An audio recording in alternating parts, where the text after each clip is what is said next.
November 1942. Deep in the South Atlantic, the British merchant ship SS Benlamond is sailing alone. Suddenly, a colossal explosion rips through its hull. It's a German U-boat.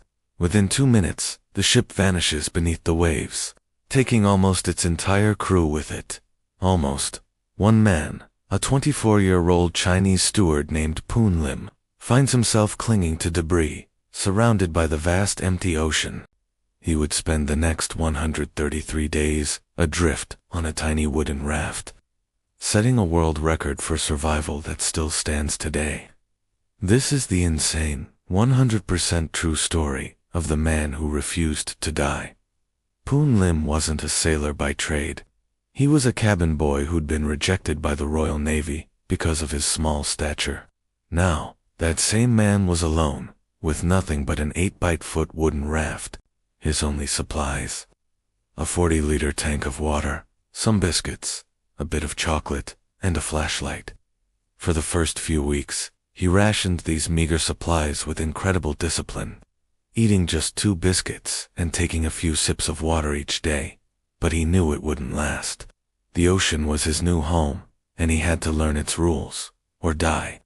As his initial supplies dwindled, desperation turned into ingenuity. He started to see his raft not as a prison, but as a toolkit. He unraveled a rope to create a fishing line, for a hook. He bent a nail he pried from the wooden boards of the raft itself. Later, he even took apart his now-dead flashlight, sharpening a wire from its spring to create a more effective hook. His first catch was a small fish, which he filleted with a sharpened biscuit tin lid and dried on his rope line under the hot sun. He was no longer just surviving, he was hunting. But fishing in the open ocean is unpredictable. There were days he caught nothing, his body growing weaker from hunger and thirst. That's when he got even more creative. He realized his body was attracting small barnacles and marine life. So, he would dangle his hands and feet in the water, letting small fish nibble at the growth, then snatching them out of the sea with his bare hands. He learned to read the sky and the water. He learned which seaweed was edible, and when the rain came, it was a blessing. He would hold out a canvas life vest he'd found, wringing every precious drop of fresh water into his empty tin. Then came the sharks. They were a constant threat, circling his small raft, sometimes even bumping against it. Most people would be paralyzed with fear. Poon Lim saw a meal. He knew he couldn't fight a large shark, but he waited for smaller ones. Using a piece of rotten meat from a bird he'd caught as bait, he lured one in.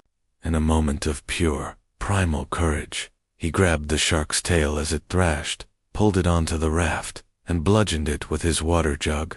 It was a bloody, exhausting battle, but he won. And here's where his story gets even more unbelievable. With no fresh water, he cut open the shark and drank the blood from its liver to stay hydrated. He had conquered one of the ocean's greatest predators with nothing but his wits and his will. His ordeal wasn't just a battle against hunger and thirst. It was a psychological war. The loneliness was crushing. The sun was relentless, burning his skin. Storms raged, tossing his tiny raft like a toy, threatening to tear it apart. During one violent squall, he was actually thrown into the ocean. He lost most of his supplies and even his fish. But as he swam back through the churning waves, he saw a bird, exhausted by the storm, resting on a piece of floating debris. With his last ounce of strength, he swam to it and caught it with his bare hands. He drank its blood and ate its meat.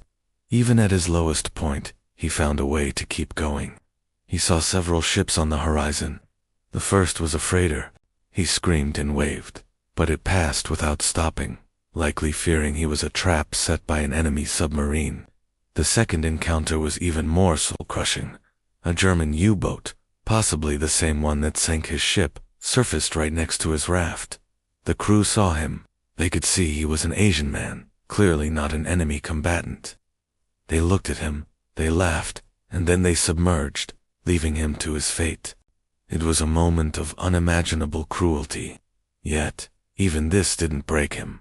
Instead, it fueled his anger and his determination to live. He swore he would survive to tell the world what they had done. After 133 days adrift, having drifted across the entire Atlantic, Poon Lim felt a change. The color of the water shifted from deep blue to a murky green. He saw seagulls. He knew land was near.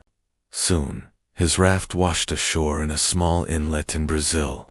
His legs were too weak to stand, but he crawled onto the beach. A fisherman and his family found him, emaciated and weak, but alive.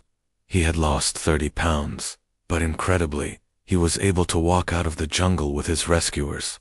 When he finally got to a hospital, doctors were stunned. Aside from the weight loss, he was in remarkably good health. His story was so incredible that many didn't believe it at first, until he detailed the exact markings of the German U-boat that had abandoned him, a detail only someone who'd seen it up close could know. When he was finally repatriated, the British Admiralty didn't just congratulate him, they studied him. His ingenious survival techniques like catching sharks and drinking their blood were deemed so effective that they were officially added to the Royal Navy's survival manual. King George VI personally awarded him the British Empire Medal. Poon Lim, the young steward who was once deemed too small for the Navy, had become a legend whose knowledge would save the lives of countless others. He proved that the human spirit, when pushed to its absolute limit, is more powerful than the entire ocean. His story is a forgotten testament to the unbreakable will to survive. Thank you so much for watching. This channel is all about uncovering the most insane, forgotten stories from history. If this blew your mind, please hit that like button, subscribe, and ring the bell so you don't miss our next deep dive. And if you're as passionate about this stuff as we are, we're looking for volunteers to help research and create these stories. Check the description for how to get in touch. We'd love to hear from you. See you next week.